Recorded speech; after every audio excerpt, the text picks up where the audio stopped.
Моето дете почине од лекарска грешка и несоодветен третман во Прилепската болница.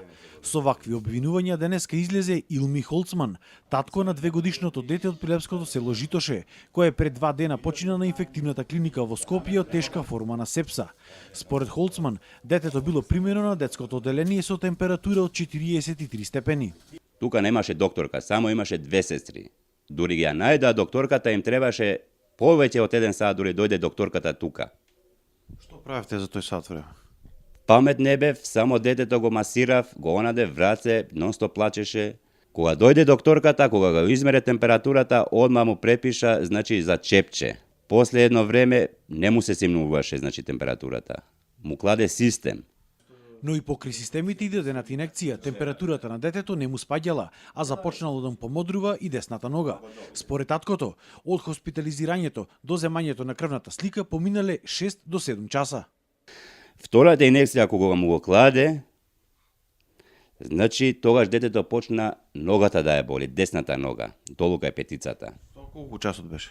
Тоа беше некаде околу 9-9,5 до 10 часот. Кога почна ногата да му помодрит на детето и да ја удрит во креветчето, значи го болеше, на докторката тогаш не беше јасно во што е работата. Тогаш таа ме испрате да му направам на детето, значи крвна слика во подрумот. Заминав долу, му направив крвна слика, кога се вратив, ги седе резултатите, ги гледаше, не му беше јасно во што е работата. Според Холцман на детето потоа му било дадено уште едно чепче инекција. Во 3 часот утрото температурата му спаднала на 37 степени, пошто докторката го испратила дома, но за кратко време во тешка состојба повторно се вратиле во болницата.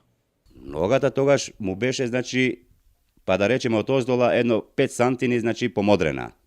Почнаа веќе флеките. Ама детето имаше мака, не можеше да гази веќе со ногата. И велам, докторке, како е со ногата, зошто не може да гази? Вика, од температурата ќе поминит. Холцман обвинува дека детето воопшто не требало да се врати дома, туку во таква состојба тоа требало подитно да биде испратено во Скопје. Тие исто во тој момент не требаа да чека до 10 саат детето да се носи за Скопје. Значи, детето, кога стигнавме во Скопје рекоа, ова е малце прекасно.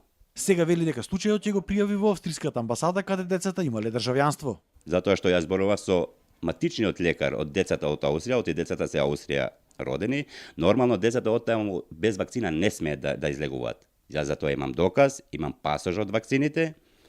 Значи, првин децата да се вакцинираат, а овде што велаат дека детето е било овде во главата со бактерија, тоа нема шанси. Јас со докторот зборував со нивниот. Директорот на Прилепската болница Драган Богоевски истакна дека според неговите сознанија лекарите на детското оделение во Прилеп ги превзеле сите потребни мерки и терапии за третирање на инфекција и висока температура. Но како точно течело лекувањето во Прилеп ќе се знаело утре или други ден, кога ќе се одржал состанок со лекарите кои биле на смена кога детето било хоспитализирано.